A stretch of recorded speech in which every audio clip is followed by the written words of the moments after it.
Hare Krishna, everyone, and welcome to another session of Prabhupada Memoirs. I'm so honored to have His Holiness Jayadvaita Swami Maharaj here today with us, and where we'll be talking about Srila Prabhupada. And one thing before we start, just want to introduce His Holiness Jayadvaita Swami Maharaj.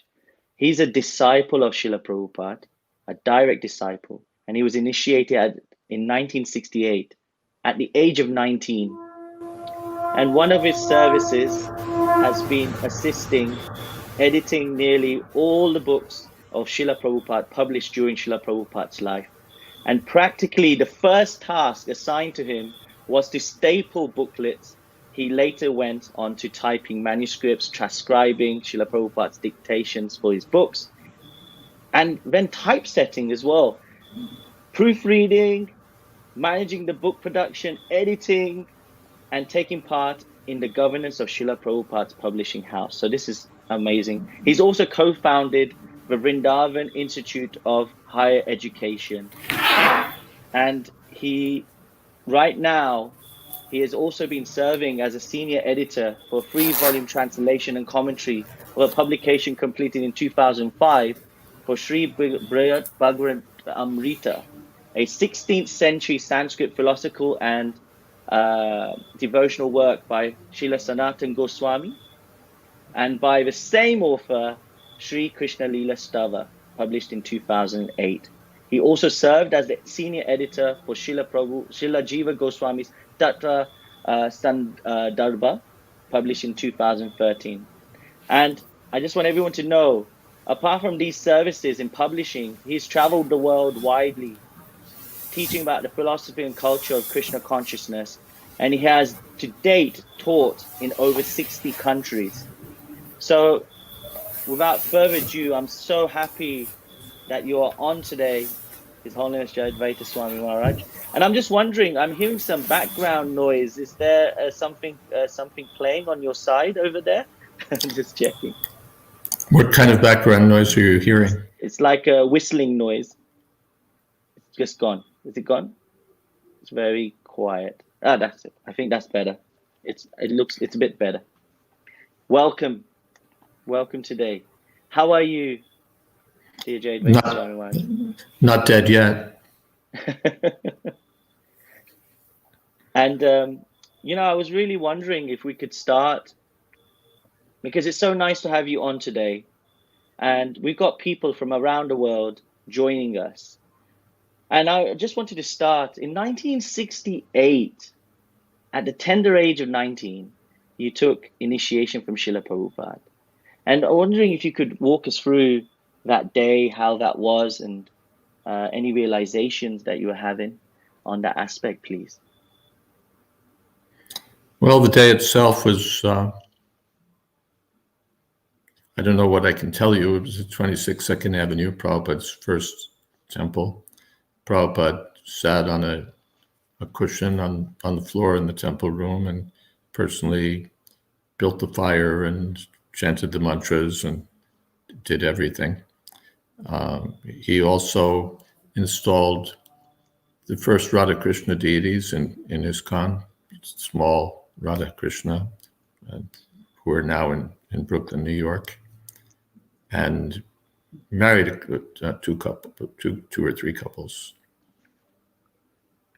Wow! And initiated 3 other devotees. Wow! So all happening at a similar time, and now I know what it is. It's the aarti going on, which is amazing. So we are all part of it here. So that's fantastic. Oh, I see. I see now. Fantastic. I have my earphones on, so I don't hear anything. Oh, yes.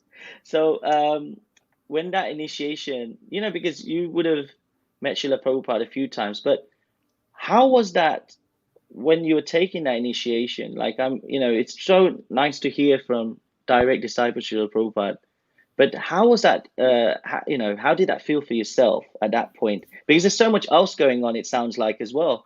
He was doing the fire sacrifice. He was also conducting weddings. There were some others again, but how was it personally for you? Well, it was, what should I say? how was it? I think if I really don't know what to tell you about how it was. It was certainly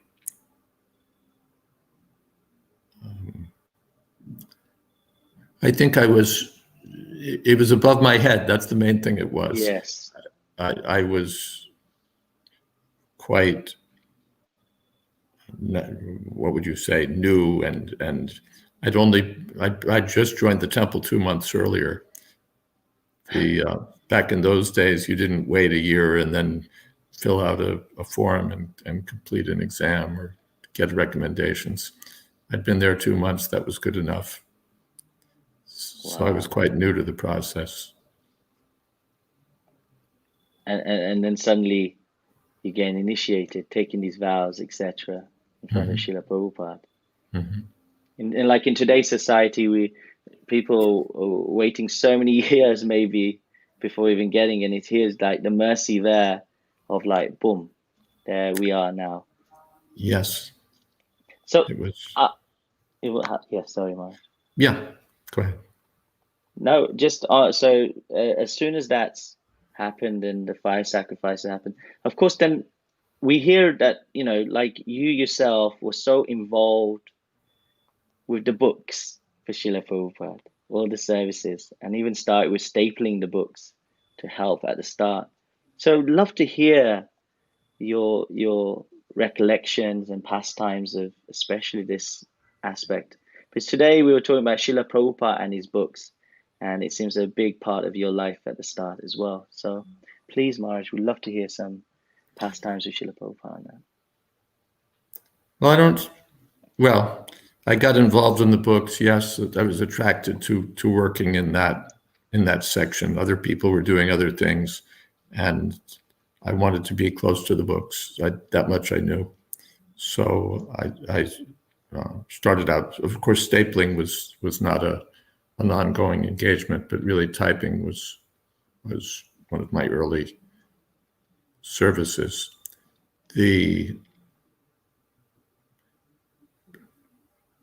Most of my association with Srila Prabhupada pertaining to the books was by working on them.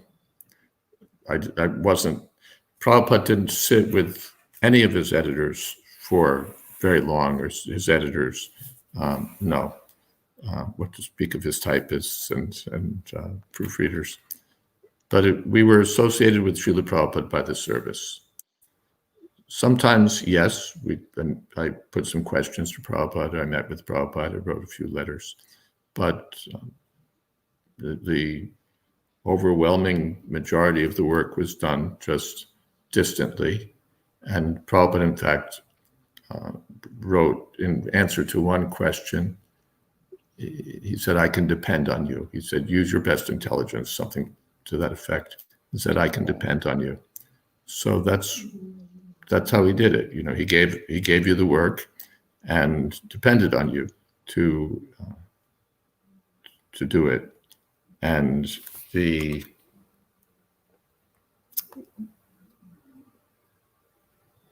and sometimes it was known in ISKCON that Prabhupada didn't want a lot of letters and people writing to him all the time, because as we know from email these days, it's something of a burden.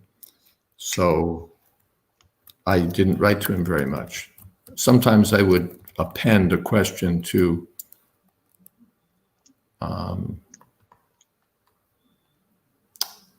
what can I say, to somebody else's letter. But I wrote a very few letters to him, and then met with him sometimes. But for the most part, it was just doing it. Yes. And it's nice that he said he just said, "I depend on you."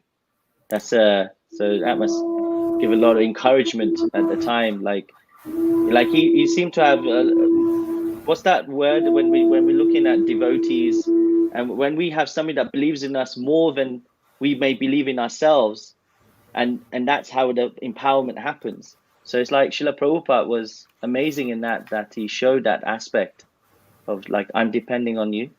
and to do it. So for the whole society, he depended on his GBC men, his temple presidents, his sannyasis, his everyone. He couldn't do everything personally, so he did things. He delegated to his agents, and then depended on them. It's really nice to hear. And regarding the services, the way, like in today's society, we have, like you mentioned, we have emails, we have so many things. And in those days, they just had letters, really. And Yeah, he's still that running was the whole. Prabhupada's preferred way of doing things. There was telephone. He didn't use it very much. He didn't like it very much. There was telegrams. He used those only for like urgent matters. A brief telegram if something was truly urgent. Otherwise, he practically ran the whole society by mail. Wow. And regarding now, when you were, Which you were meant, by the going, way, you'd write a letter to India if Prabhupada happened to be in India. And if you sent it to the right place, it would reach after about 7 or 10 days. And then it would coming back another 7 or 10 days. So that was the speed of things. It wasn't Facebook. and In fact, regarding, now that I'm thinking about it, there was something some leaders considered urgent. So someone like flew in to meet with Srila Prabhupada, and Prabhupada was like, "What is this?" Prabhupada was, such big men have to fly to essentially canvass me for something. He considered it, what was the word? Unusual. His way of doing things was by mail. Mail.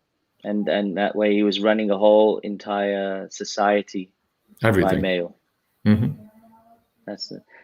So when everybody got Srila Prabhupada's letters, it must be, because like you said, like it takes 7 to 10 days.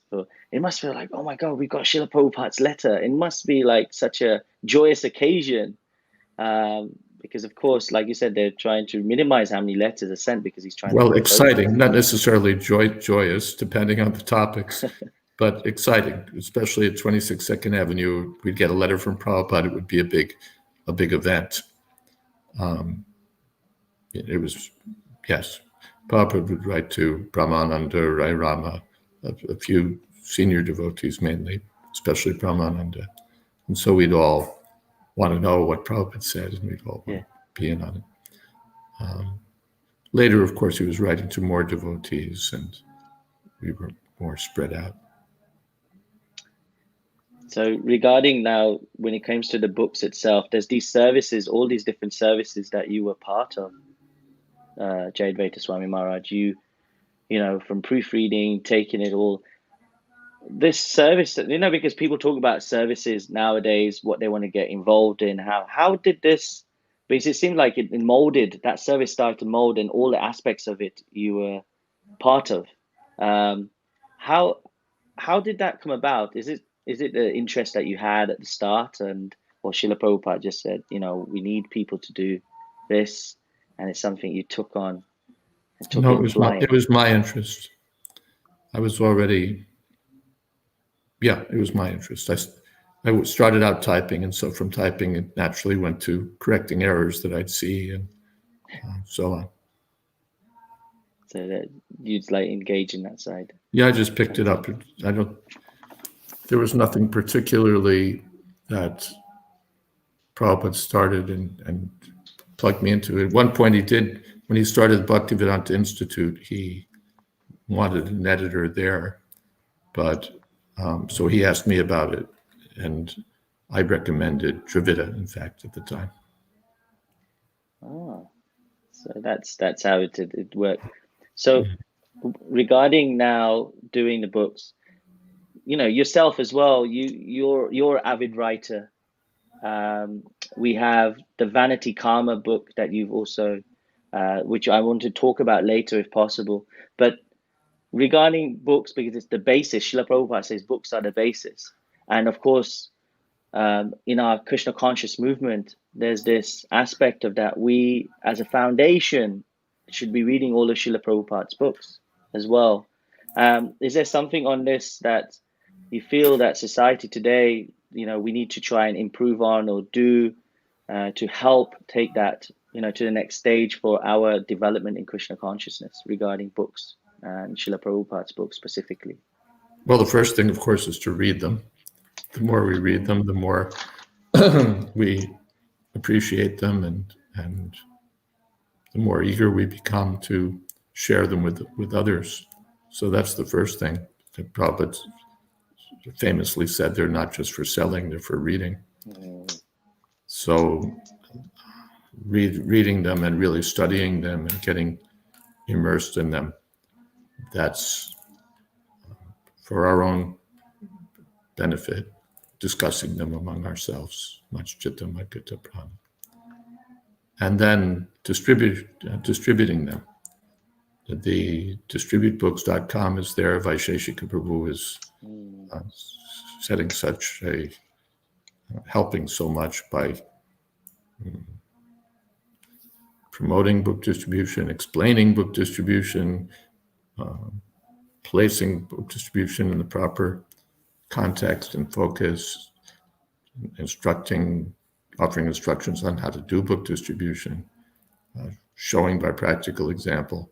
So, then this is how it's always been. I've been more on the production side, and others have been more on the distribution side. And some have spanned both sides, but I've been more on the production side. I've distributed books, but more in production. And Vaisheshika Prabhu is really the leader in distribution.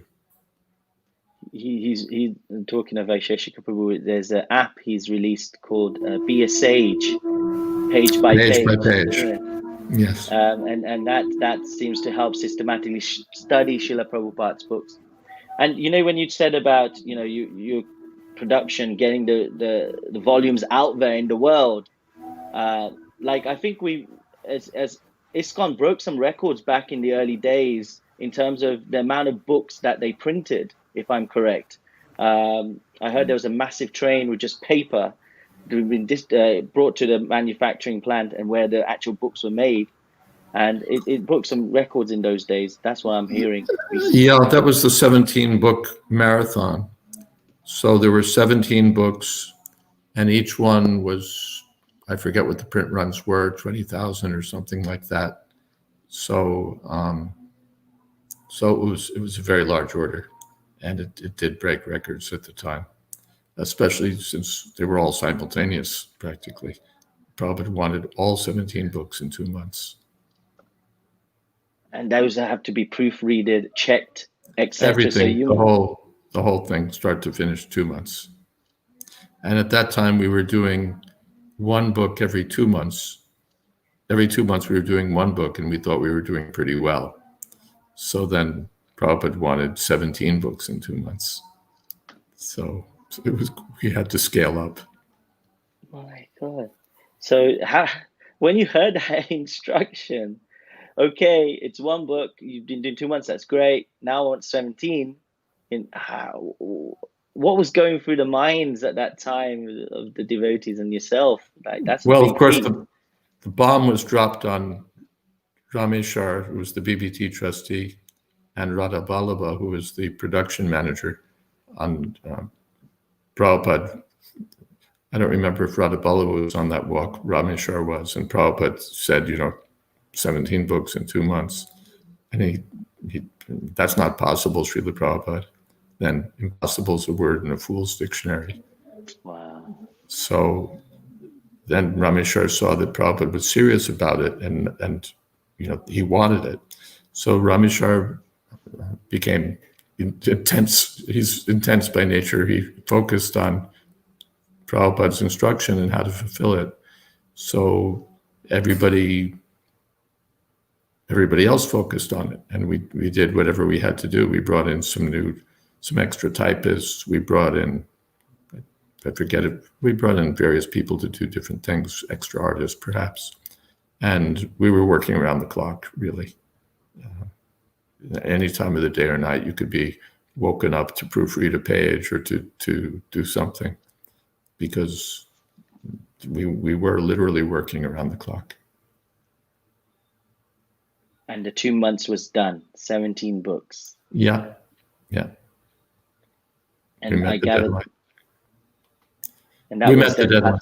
Yes. You met the deadline, and Srila Prabhupada was notified of this, so he must have been quite happy with.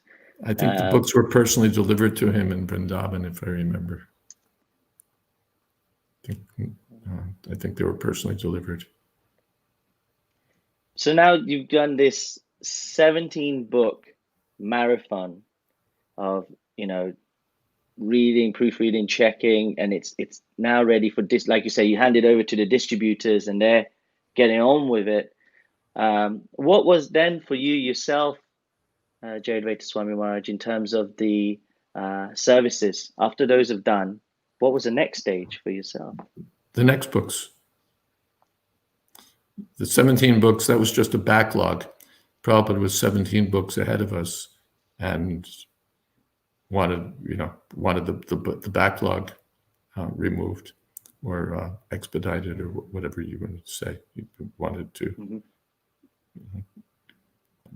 break the jam. Prioritized, Wanted us to break the jam and turn those books out. So we did. But that didn't mean it stopped. Then there were more.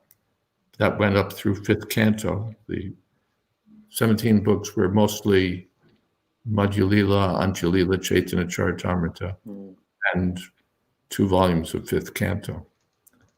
So then there was 6th canto, 7th canto, 8th canto, 9th canto. We didn't run out of work. Prabhupada worked fast. Prabhupada worked very fast. So, because we see that lovely, dictaphone that Srila Prabhupada used as well to, when you say he worked fast. So of course he's speaking. Then you said you had typists, etc. So who was managing that service of, okay, here's the recordings, now let's get this done? If you because it's quite a major feat in terms of getting In the beginning, the transcription, that is typing Prabhupada's dictation, was done by almost anyone. Back at 26 Second Avenue, Hayagriva didn't like doing that sort of work, so he didn't do it. But other devotees who could type were doing it. Almost anyone who could put his fingers on a typewriter might be engaged for that. And they didn't really have a very good system of doing it. That machine, we call it a dictaphone. That's actually a trademark. It was a Grundig recorder and or dictating machine. And the shiny one you see was the newer model. Prabhupada started off with an older model. And it had, for, of course, the microphone that you clicked with the controls. But then when you wanted to transcribe it, there was like a foot pedal. So you'd use the foot pedal to start and stop the machine. Let's see. You'd use this foot pedal to start and stop the machine. But the devotees were sitting on the floor. Chairs and tables weren't a thing for us back then. So they found it rather awkward, doing it with your knee or whatever. But then there was a boy named Neil who was a student at Antioch College, and he joined at 26 Second Avenue for some time as a participant observer in the ISKCON activities. And they asked him if he knew how to type. He said, sure. And he regularized things, set up some milk crates and, a makeshift table and proper way of doing things. And he transcribed a fair amount of Bhagavad Gita as it is. He also went back to Antioch, I believe, and made Pancharatna Prabhu a devotee. Oh, yes, our ISKCON director, online director, Pancharatna Prabhu, who's in Mayapur Dham. Yes. Wow, this Neil Prabhu. is the one that, yeah, that's amazing. So the person was new, came in, made a makeshift way of working, sorted out quite a lot of the actual typing and getting it done, and then he went over to was it India at the time he went, or America? Pancharatna Prabhu was there, just out of curiosity. America. Nobody had been to India by at that time, hardly anyone. So he went back to college, and Pancharatna Prabhu was attending college there, and Neil connected Pancharatna. Later, the transcription was done. Satsvarup Maharaj Prabhupada would send tapes to Satsvarup Maharaj in Boston. Satsvarup Maharaj was transcribing. Then later, Krishna book, I was transcribing. Narayani Dasi, who's in Vrindavan, was transcribing. Mahamaya Dasi, various devotees were transcribing. And then later, the transcription work was shifted over to Prabhupada's side because sending the tapes back and forth was costly and slow and unreliable even, perhaps, although not, the tapes seemed to get through pretty regularly. But that way, Prabhupada basically, after some time, he had a team. So Pradyumna joined Prabhupada.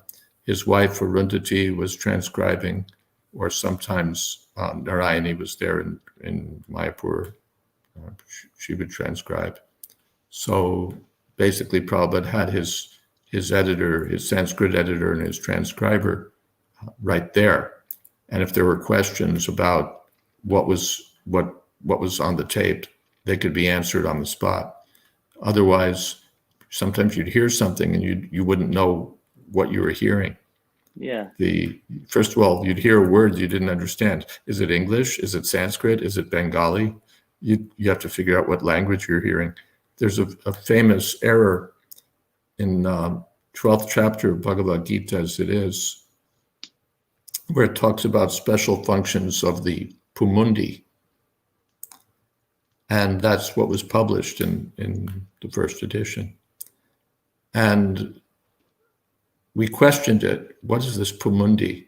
So when I worked on the second edition, I changed it to Punya, because Pumundi there's no word Pumundi. It's a nonsense word. And then later, Brahma Muhurta from the North European BBT reviewed it. What's it supposed to be here? And he had someone look at the Sanskrit in Baladev Vijayabhushan's commentary, and they saw that the word was Darsha Purnamasi. So Purnamasi means the Purnima. So yeah. Special functions for the new moon and the Purnima. So, okay, it's Purnima. But then he gave a presentation and mentioned that at a BBT seminar. Rabindra Swarup was there, and he nailed it, that Pumundi must have been full moon day. Pumundi, full moon day. Full moon day. Wow. So, but the transcriber heard Pumundi. So these were the kind of things that could happen in transcription. But when the transcriber was present with Srila Prabhupada, that made it a lot easier. Also, the transcribers learned Sanskrit. They learned at least the lipi, the pronunciation. No, the characters. Oh, okay. They learned the Sanskrit characters, so they could read it.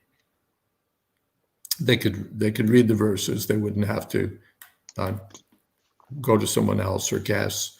And when Prabhupada would say something, they could look at the commentary also and see where Prabhupada was coming from. I don't know if they did that, but they could. But they had Pradyumna right there, so they could ask him any question. What's this about? What's that about? I remember one time for Krishna book, we wrote a letter to Prabhupada. He dictated something, and you know the way when you click on the microphone, sometimes it cuts off sooner than you thought, and the word gets clipped. So there was a word like that, or there was a discussion, And it wasn't clear what Prabhupada was talking about, really. It was hard to make sense of the sentence. What is this sentence about? The grammar was a little difficult, and what is this? Prabhupada just wrote on the back of the letter, Yaduvara Parishat. One word answer, Yaduvara Parishat. That's what he wrote. The purport of which, in my understanding, was, here's the word that I'm explaining, you deal with it.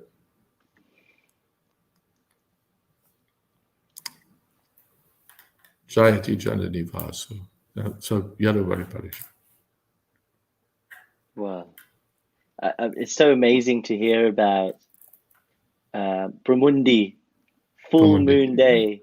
Yes. And it's just because, of course, also Srila Prabhupada's accent.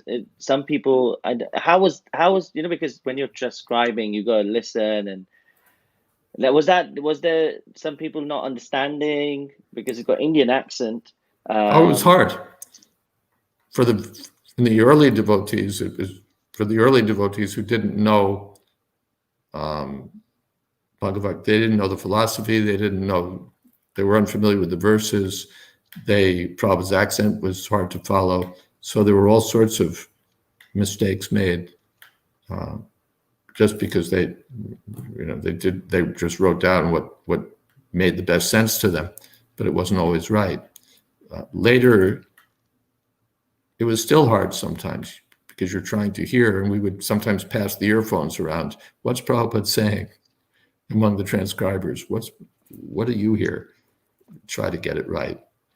Most of the time, you could figure it out, but sometimes it was difficult. A word or two, you'd say, "What is that?" And of course, later the later transcription was much better because the transcribers were right there with Srila Prabhupada, and plus they were accustomed to hearing. They knew the philosophy. They were accustomed to hearing from Srila Prabhupada. You could almost guess now when you listen to a lecture. You could probably guess most of the time what verse is going to come up next. What verse Prabhupada's going to cite. Oh wow! Can't you? You hear Prabhupada talking on a topic, and you can almost guess that, okay, now the verse is going to come up, Janmanam, Bahunam Janmanam Ante, or whatever it may be, because you're familiar with the subject. But back then, no. That's so. This is what I find so amazing. It's that people start, like, this transcribing service meant that you start to understand Srila Prabhupada more deeply. You're hearing the transcendental voices, and it's like it's helping even cleanse us in terms of, like, you're hearing it directly from him, and then you're putting it in a way so others can read what you put down, which may have been a very difficult service, but it definitely had. And it's the reason we right now, as second, third generation, are able to pick up a book of Srila Prabhupada's, and with not as much trouble read and get that nectar out, because thanks to disciples such as yourself and the disciples you mentioned, Jayadvaita Swami Maharaj, we can do that. So thank you for that. And I've just had some comments, and this is the questions for those that are joining on. If you have any questions that we may have not covered and you would like to ask a question, please feel free. I'll check it out, and then where possible, we will try and put it on. I've just seen some nice points coming up, Maharaj, which I wanted to. One person saying, interesting topic. They're quite liking this topic because I think the technicalities of how the books get out there, how it happens, is very interesting, important that we understand how that happened. So I'm only skimming the surface. Sometime I should do a seminar on how the books were actually produced. I think that would be fantastic. How is it produced? How did they make it? Actually, just bringing on to that, since you did mention at the start 1 book, 2 months, and that was really like pushing, and then you had to do 17 books in 2 months. So just regarding that process, if you don't mind, just the overlying process, so everybody here understands. Now we've got internet, we've got all these things happening, but in those days, from conception the process is needed for that books to go through to the end where we can see it. And also, I just want to put Malini Priti Devi Dasi said, yes, Maharaj, we would like to join the seminar. So hopefully there will be, this is hopefully spurring that on. So, but if you don't mind, His Holiness Jayadvaita Swami Maharaj, if you could, just so we get the idea for those that don't know this process. Well, of course, Prabhupada would, as you know, well, first, actually, the beginning of the process, Prabhupada would type with 2 fingers on an old typewriter. So the first 6 chapters of Bhagavad Gita, as it is, for example, and first canto and second canto, they were all done that way. Prabhupada typing with 2 fingers on a typewriter. Like that. Yeah. Yeah. Then sometime in, must have been 1967, I think, Gargamuni Prabhu was passing by a store, and he in New York City, and he saw this Grundig dictating machine, and he thought, I bet Swamiji could use that for his books. And he said, he wasn't the kind of person who would just like seize on something and go buy it, but he somehow or other, he thought that Swamiji could use this. So he went into the store, he talked to the guy sold him the thing, and then carefully went through it with him, how to use it, walking him through the whole business. And then he brought it back to Prabhupada, and Prabhupada liked it. Gargamuni was going to show him how to use it. It seemed like Prabhupada already knew everything. Gargamuni said he at once knew how to use it. Then from there on, that's how Prabhupada wrote. He wrote by dictation. Wow. And of course, he would refer to the commentaries of the previous acharyas. He wasn't just writing from inspiration only, but from inspiration and the words of the previous acharyas. When we had questions, after a while, we learned that if we have a question about something, send the relevant section from the commentary also, so that Prabhupada could refer to it. Otherwise, sometimes he'd write back, he said, I don't have the books with me. So yes, he would refer to the acharyas, sometimes many acharyas for Bhagavatam, and think very carefully about what he wanted to present and dictate, as you know, at night, mainly. So then it would be transcribed. I've already talked about that. We have a picture of the transcribing machine someplace, the older one. I don't have it readily available on my hard disk. It's somewhere, but we have published it. So transcription would go on first, and I've talked about how that was going. After transcription, then Sanskrit editing and English editing. Sanskrit, his original Sanskrit editor was Pradyumna. Prabhupada had him learn the Sanskrit alphabet and then learn the system of transliteration. TLC, the first book, was done just phonetic pronunciation, not with the diacritic system.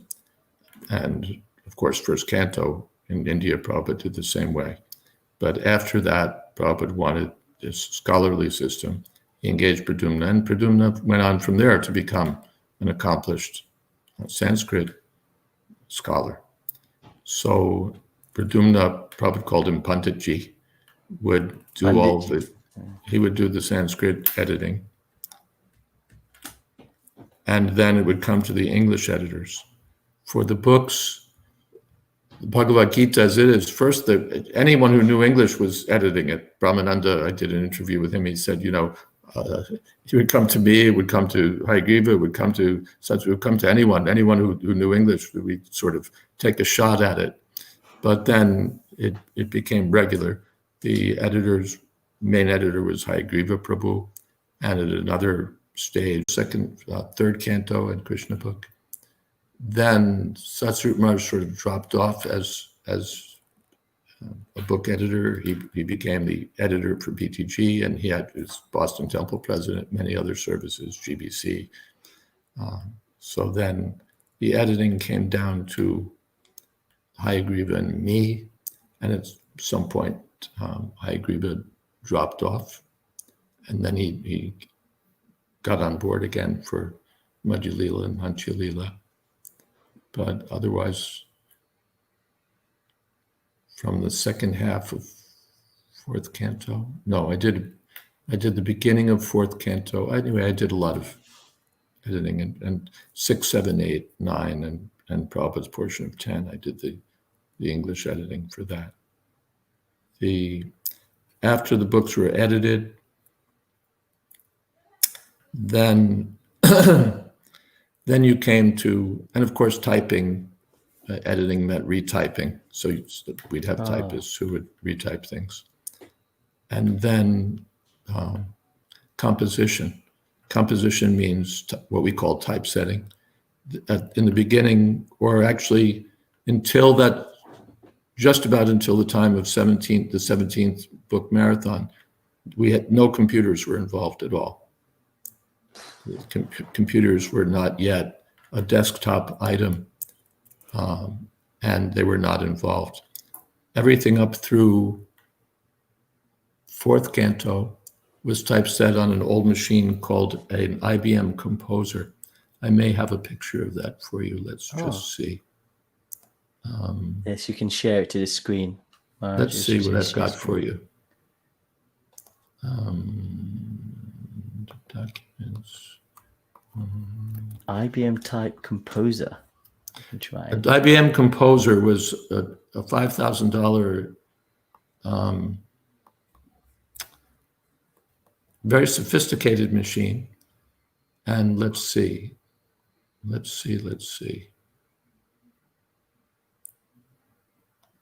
Hold on, let's see what I've got for you.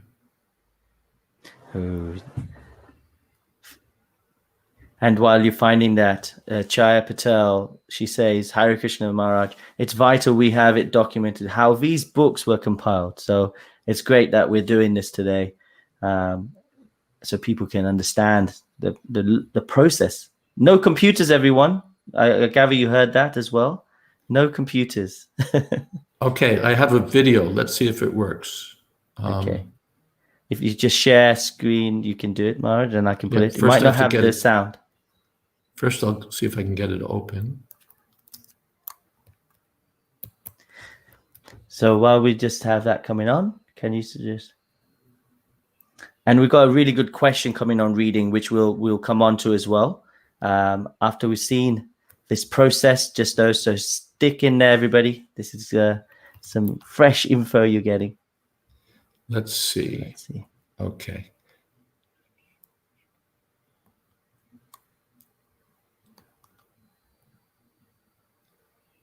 Now.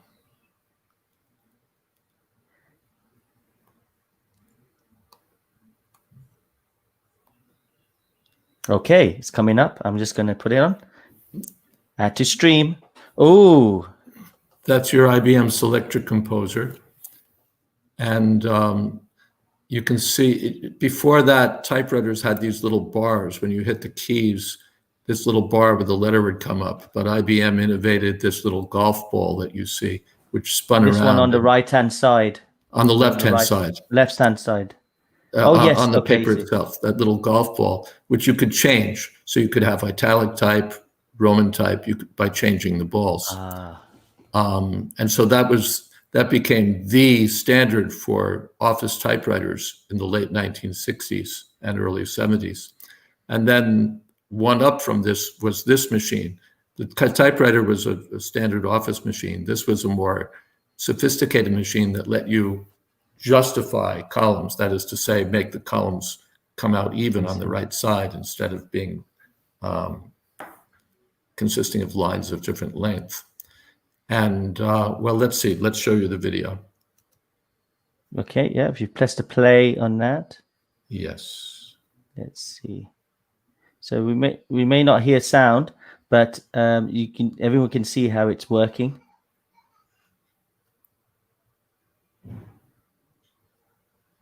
So it's got this little red dial as they're moving as well. Jayadvaita Swami Maharaj? Is that just showing whereabouts you are, like a measuring, so you can make it exact amount? The little red arrow Yeah. shows where you are, and the little color display that the man is pointing to changes as you go along. It basically indicates how close you are to the right-hand margin that you've set. And your goal is to come as close as you can, of course, so that you won't have big spaces between the words. So then you take a reading when you reach the end of the line, and then you set that reading will be something like blue 4 or yellow 2 or something like that. And then you set that on the right-hand dial, which his hand is blocking. And he's showing it there.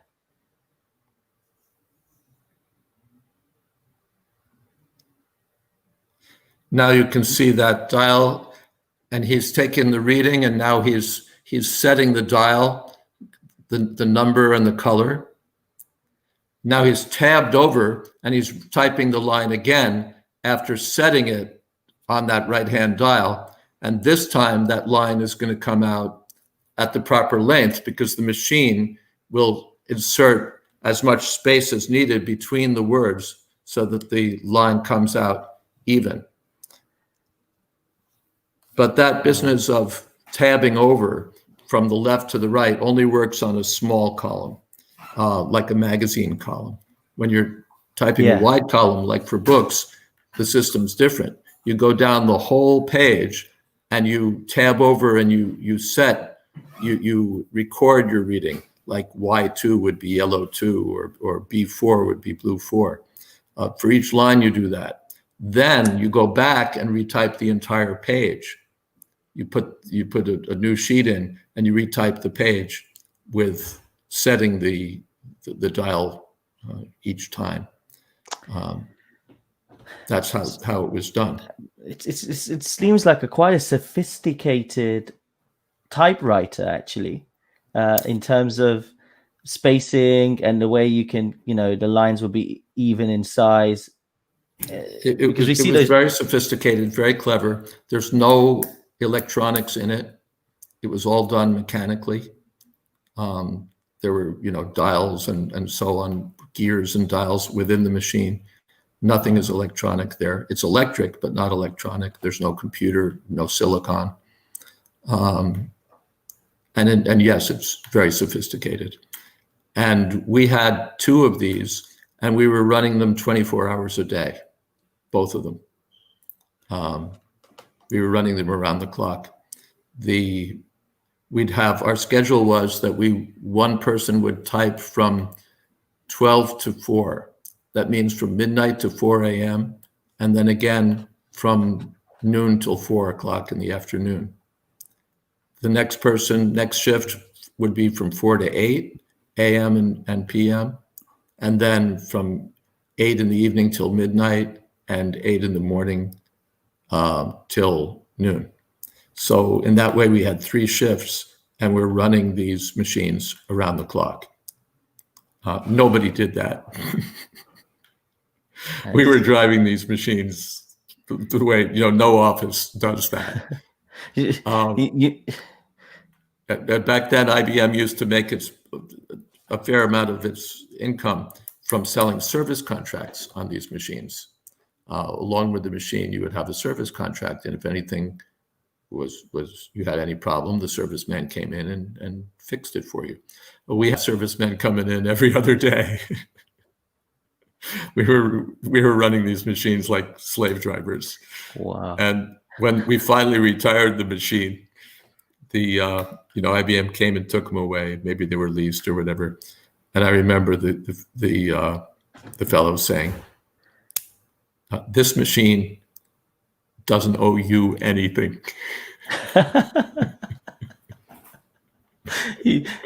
You utilized it. I wonder if the keys had the letters still on it because it was used so much.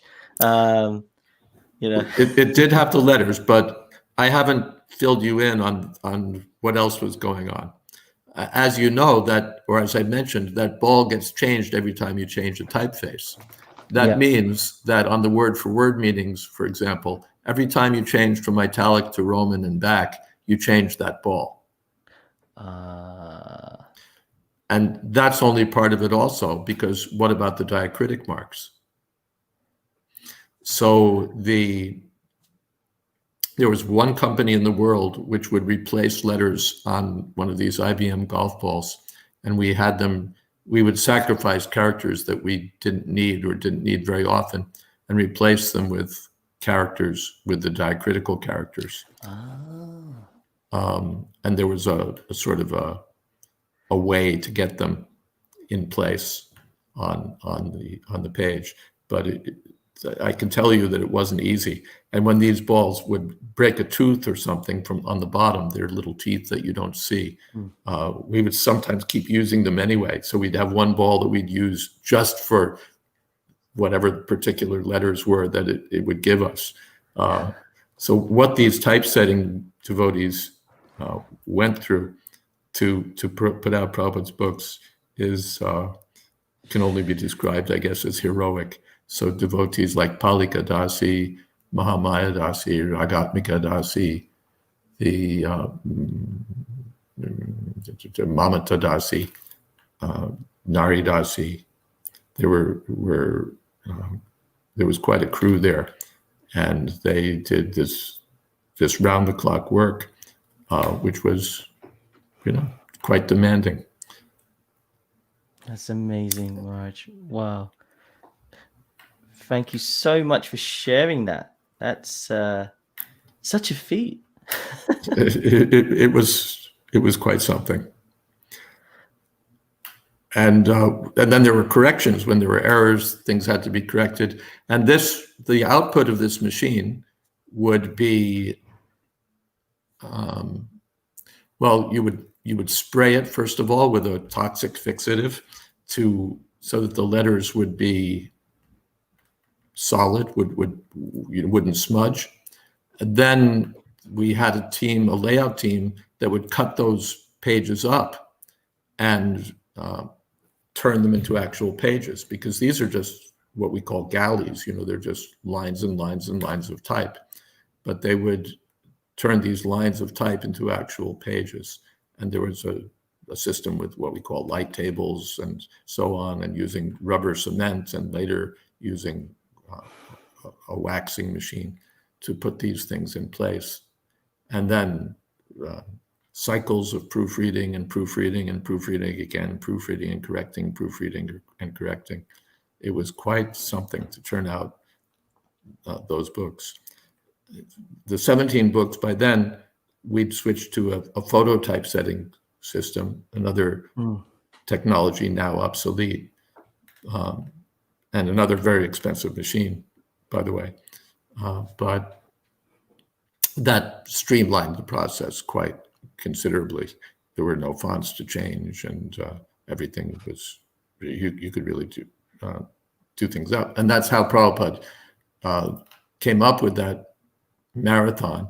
He visited the press in Los Angeles. We moved from Tiffany Place in Brooklyn, near the Brooklyn Temple, to Watseka Avenue, or actually Venice Boulevard, the corner of Watseka and Venice, at the New Dwarka community. And when Prabhupada visited, he visited the press. We had rented a building there, and we had everything set up. And then there were some other offices on Watseka Avenue itself. So everyone was sitting in their place doing their work, and Prabhupada was coming along with Tamal Krishna Maharaj and some other devotees and seeing this devotee is doing this devotee is doing that. And he saw the typesetting machine, which was a modern, well, for those days, modern computerized machine with lights flashing and so on. And Prabhupada said that in India, I was dreaming of something like this. And then it was the next morning that Prabhupada said that now that you have all this, such a nice arrangement, I think you can complete these 17 books in 2 months. Wow, Srila Prabhupada has such a vision, and you could see it's like lean management in these days. You know, when somebody goes in and sees, okay, this is how we can improve it, and suddenly he sees this machine, and he's like, this can be possible. And like you said, impossible is in a fool's dictionary, as you mentioned. Yes. Thank you so much for sharing that in-depth point of view. And like, I think, as you mentioned, a seminar on this and how it was done and all the details would be fantastic. Jayadvaita Swami Maharaj. Yeah, maybe if somebody prods me, I'll do it. So. Okay, we'll make sure. We've had some questions come in. I think we made a note, and we'll try and put this on here. Wow, we just had a message from Indrajumna Swami. Wow. He says, one of my great heroes. Dear Jayadvaita Swami, thank you for sharing these precious memories of very early days. My question is, during those times when the machinery of book publication in all the amazing aspects was going on, was there a standard morning program for the devotees? ? Did you break regularly for prasadam? ? Were there any preaching programs, or was everyone just giving their heart and souls for publications of the books so dear to Srila Prabhupada? Thank you, Marge, for such an excellent question. We had a very strong morning program for all the devotees at the press. When we were in Brooklyn, particularly, we had a really revved up program. The whole morning program was very, very strong, and the devotees would all look forward to taking part in the morning program and the whole temple program. The temple program at Henry Street at that time was marvelous. Anyone who was there still raves about it.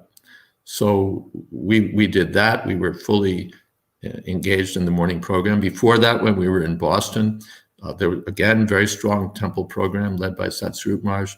All the devotees would take part in the temple program.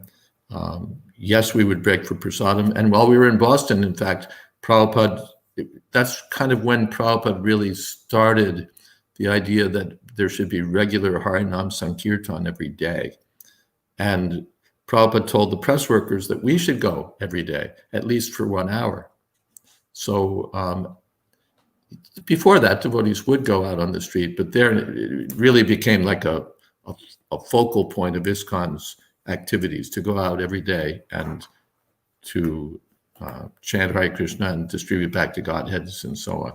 So Prabhupada said the press workers should also go at least an hour a day. So we used to jump in our van and zip out to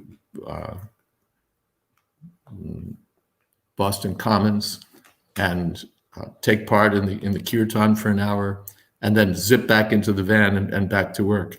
And we found that invariably going out on Sankirtan increased our productivity. The amount of junk in your mind that gets driven out, the amount of enthusiasm that you get, far outweighed any so-called loss of time.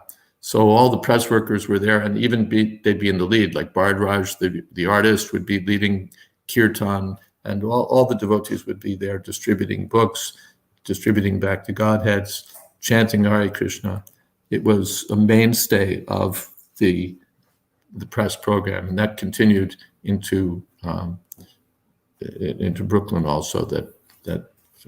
And any other preaching programs, that was juice for us. It wasn't just office work, but the Sunday program, the Sunday feast, preaching to the guests. If there were other preaching programs, all of this was the press devotees used to relish taking part in all of those activities.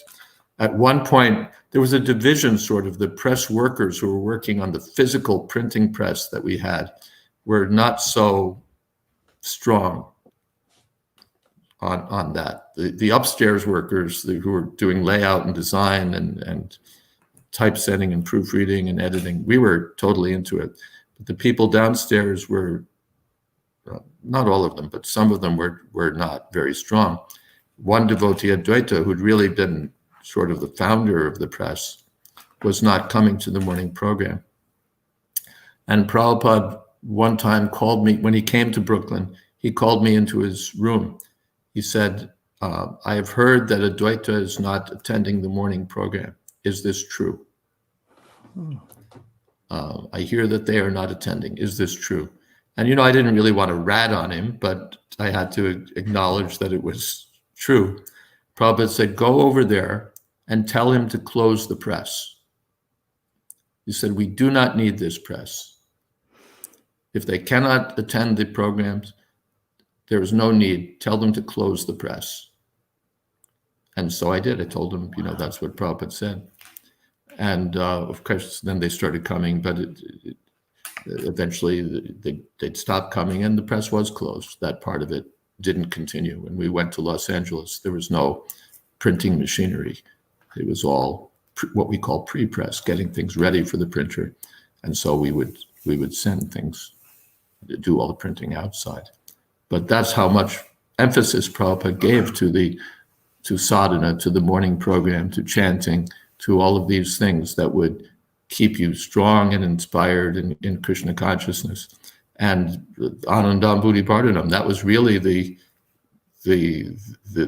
engine for what we called ISKCON Press back in those days. And even when we went to Los Angeles, during the 17-book marathon, we would go to Mangalarti, we would chant our rounds, and the rest was just, whatever you had to do. But we didn't stop that. We didn't stop Mangalarti. We didn't stop chanting our rounds. And of course, we didn't stop taking prasadam. We definitely had prasadam breaks for sure. Wow. But that's really what kept us going. And the Los Angeles temple program at that time, the kirtan in the evening, we would go in the morning, we would go in the evening. The evening kirtan was like, the evening arti was unbelievable. You had Jai Sachinandan, you had Agni Dev, you had these incredible kirtaniyas, and devotees would just run to be there. You wouldn't want to miss out. All the mridangas were expert mridanga players, all exactly, boom, in sync, and just wonderful kirtan. So, and beautiful deity worship. So that was the life of our program, was the kirtan and preaching. And then you hear Thank you so much for that. And now my life is now my life is listening to Indradumna Maharaj's wonderful talks from Vrindavan, where he's visiting the 12 forests. And since I discovered that I'm still keeping up every day with his just nectarian Vrindavan Katha, Krishna Katha. He's saying, thank you, Maharaj. You are my hero. You are my heroes. Wow. So such loving reciprocation. So nice. Thank you, Indradumna Swami Maharaj, for that. And then he's also put, and Rameshwar Prabhu, you are another of my Sankirtan heroes. Mm-hmm. So thank you for this. And there's so many questions that came up. It's just amazing. And I apologize to everybody online. Maybe we'll need to do another session if Maharaj permits. But I've got one question, if I can just ask Maharaj. This is from Padma Rani Nitai Mata Devi Dasi. She says, Hare Krishna Maharaj, Pamo, all glories to Srila Prabhupada. So wonderful memories that he took. Oh, not only Srila Prabhupada for giving this spiritual knowledge, but also to you and the devotees for service to Srila Prabhupada. All glories. And there was one question I wanted to bring up, if I can, and that was to do with going forward.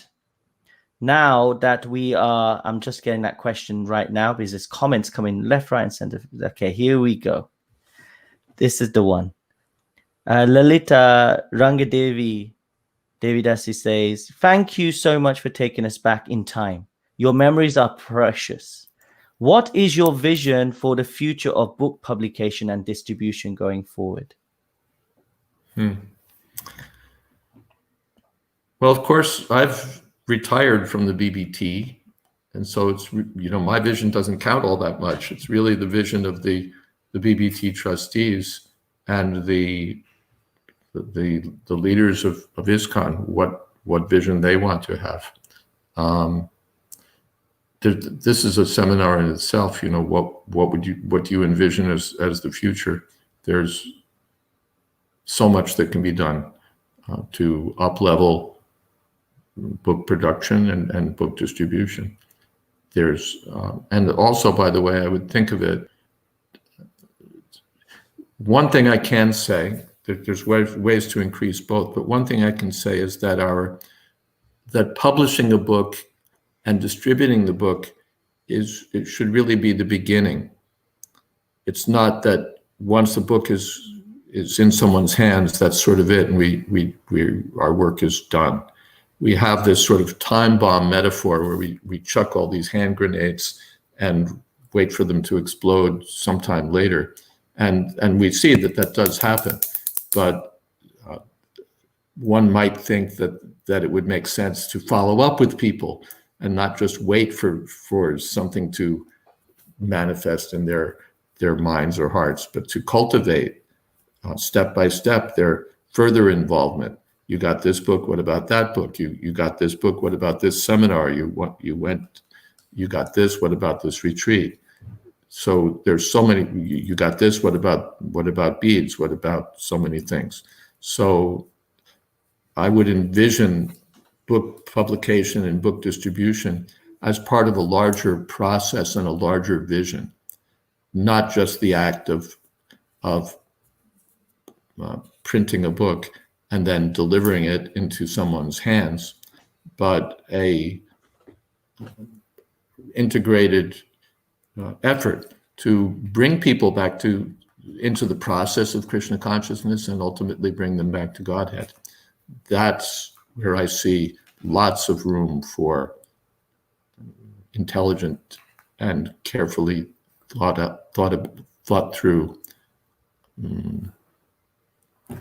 planning and strategy and execution. Yeah.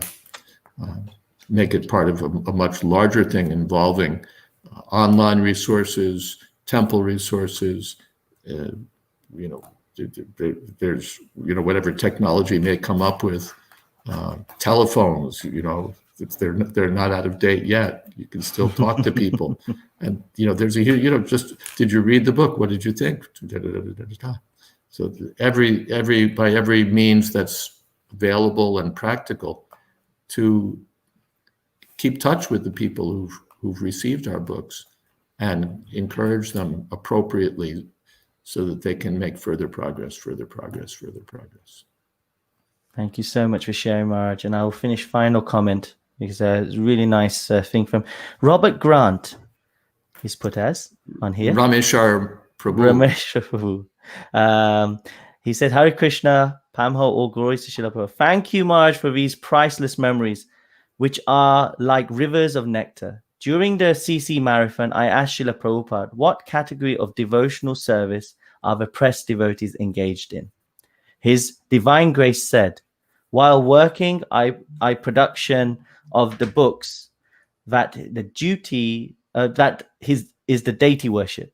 And once the books in printer, the service then becomes Shravanam Kirtanam. He once again told us that his books are no different from the deities, non-different from Krishna himself. Jai. It's been amazing. Absolutely amazing. Thank you, Rameshwar Prabhu, for joining. Thank you, Jagannatha Swami Maharaj, for joining. And thank you, Jayadvaita Swami Maharaj, for this amazing, Srila Prabhupada and his books for our Prabhupada Memoirs. And before we go, finally, of course, talking of books, how can we not bring up the point about Vanity Karma, a book by yourself, Jayadvaita Swami Maharaj? Please, could you let the audience that are coming on about this book and where we can get it? Very briefly, I envision the book as well. The book concerns really the meaning of life, and the real topic is, how is living even worth it? That's the actual theme of the book. It's a commentary on a biblical book, which raises that very question and suggests that perhaps life has no meaning whatsoever. So it's a very unusual book to be in the Bible. And this is a commentary on that whole book. I believe it's the first Hindu, you would say, commentary, full-length Hindu commentary on any book of the Bible.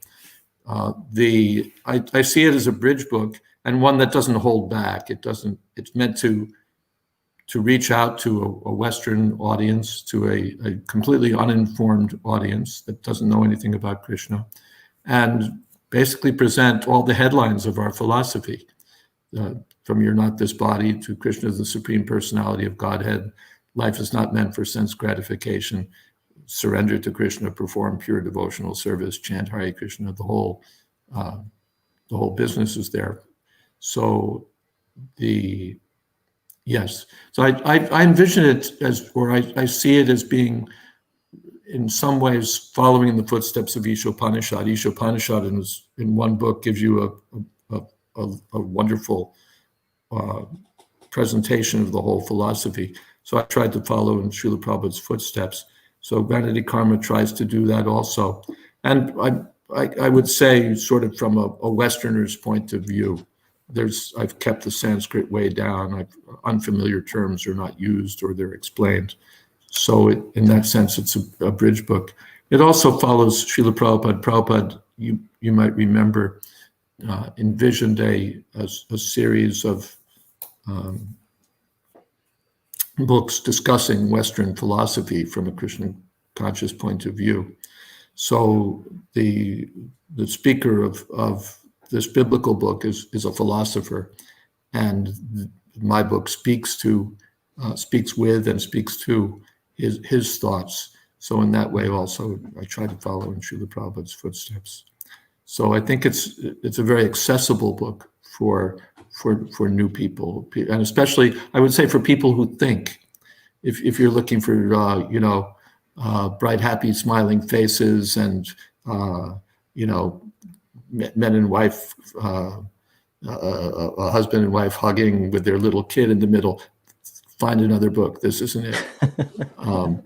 But for people who are thoughtful, who are thinking, who are perhaps perplexed or distressed about what life is all about, why miseries keep coming upon us, why what we want is always somehow 2 steps ahead of us.